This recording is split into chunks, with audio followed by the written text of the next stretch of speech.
Netaji colony Kali মন্দিরে চুরির ঘটনায় ধৃত এক। আরও একটি চুরির ঘটনায় সাফল্য পেল আমতলী থানার পুলিশ। আমতলী থানাধীন নেতাজি কলোনি এলাকার শিব কালী মন্দিরে চুরি হয় গত রবিবার রাতে।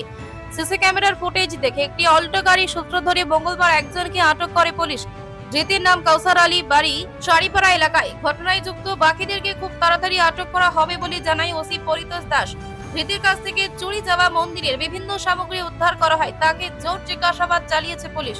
উল্লেখ্য, সম্প্রতি শহর আগরতলা চুরির ঘটনা মারাত্মকভাবে বেড়ে গিয়েছে।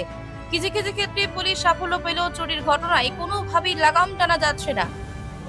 সকালে আমাদের কাছে একটা খবর আসে যে নেতাজিনগর কালী মন্দির থেকে মন্দির সামগ্রী মন্দিরের দরজা ভেঙে চুরি করে নিয়ে যায়। এই ঘটনার কমপ্লিট আমরা পাওয়ার পরে টিম তৈরি করি। এই টিমে বিভিন্ন এলাকার সিসিটিভি, মন্দিরের আশপাশ এলাকার সিসিটিভি ফুটেজগুলি দেখে আইডেন্টিফাই করে একটা অটো গাড়িকে আইডেন্টিফাই করতে পারি।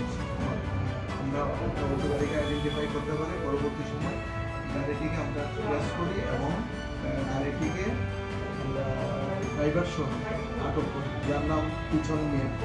এবং তার ইন্টারোগেশন পরবর্তী সময় আমরা জানতে পারছি যে পিছন মিয়ার সঙ্গে আরও কিছু লোক আছে, তারা মিলে এই চুরি ঘটনাটি সংঘটিত হয়েছে।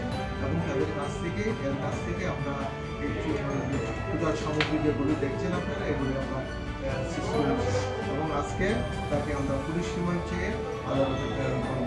আমরা এই বিষয়ে আমরা একটা সুনির্দিষ্ট মামলা নিয়েছি, চুরির মামলা 128/25 আন্ডার সেকশন 331 ক্লজ 4 305 ক্লজে 3/5 অফ বিএনএস।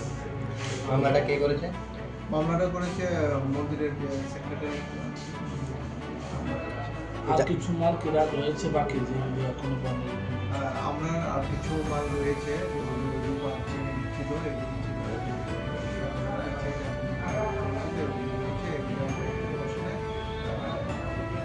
আর এই চুর কতজন রয়েছে? চোর তাদের সঙ্গে আমাদের ইন্টারভিউশন চলছে। পরবর্তী সময় বর্তমানে যাকে গ্রেপ্তার করেছেন তার বাড়ি কোন জায়গায়? তার বাড়ি হলো চারিপাড়া, পিছন মিয়া, Ansar Ali, Charipara. Bureau report, frontline Tripura.